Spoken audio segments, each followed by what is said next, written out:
Je, umewahi kujiuliza kwa nini kila kukicha habari za Marekani na Iran ni vitisho, vikwazo au harufu ya vita? Uhusiano wa nchi hizi mbili ni kama mafuta na maji, havichanganyiki. Lakini je, unajua kuwa zamani walikuwa marafiki wakubwa? Leo nitakupeleka nyuma ya pazia, kukueleza chanzo cha uhasama huu ambao umetetemesha dunia kwa zaidi ya miaka 40. Karibu. Kila kitu kilianza kubadilika mwaka 1979. Kabla ya hapo, Iran iliongozwa na Shah Mohammad Reza Pahlavi ambaye alikuwa rafiki mkubwa wa Marekani. Lakini wananchi wa Iran walichoka na uongozi wake, wakafanya mapinduzi makubwa yaliyoongozwa na Ayatollah Khomeini. Tukio lililolipua bomu ni pale wanafunzi wa Iran walipovamia ubalozi wa Marekani mjini Teheran na kuwashikilia Wamarekani 52 kama mateka kwa siku 444.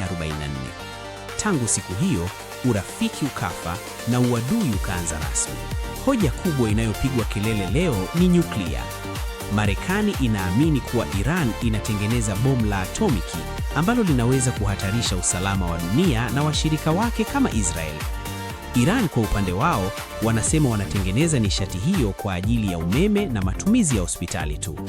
Mwaka 2015 kulikuwa na makubaliano ya kupunguza kasi hiyo, lakini mwaka 2018 Rais Donald Trump alijitoa, jambo lililoongeza petroli kwenye moto wa ugomvi huu. Mbali na nyuklia, kuna vita vya kuwania ushawishi. Marekani inataka kulinda maslahi yake ya mafuta na kuwalinda washirika wake kama Saudi Arabia na Israel. Iran nayo inataka kuwa mbabe wa eneo hilo kwa kuunga mkono makundi kama Hezbollah na Hamas. Hali hii inawafanya kila mmoja amuone mwenzake kama tishio la moja kwa moja. Uhasama wa Marekani na Iran si wa jana wala leo.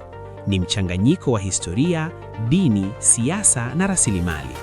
Je, unadhani nchi hizi zitakuja kuelewana siku moja au ndio kwanza vita inakaribia? Niandikie maoni yako hapo chini.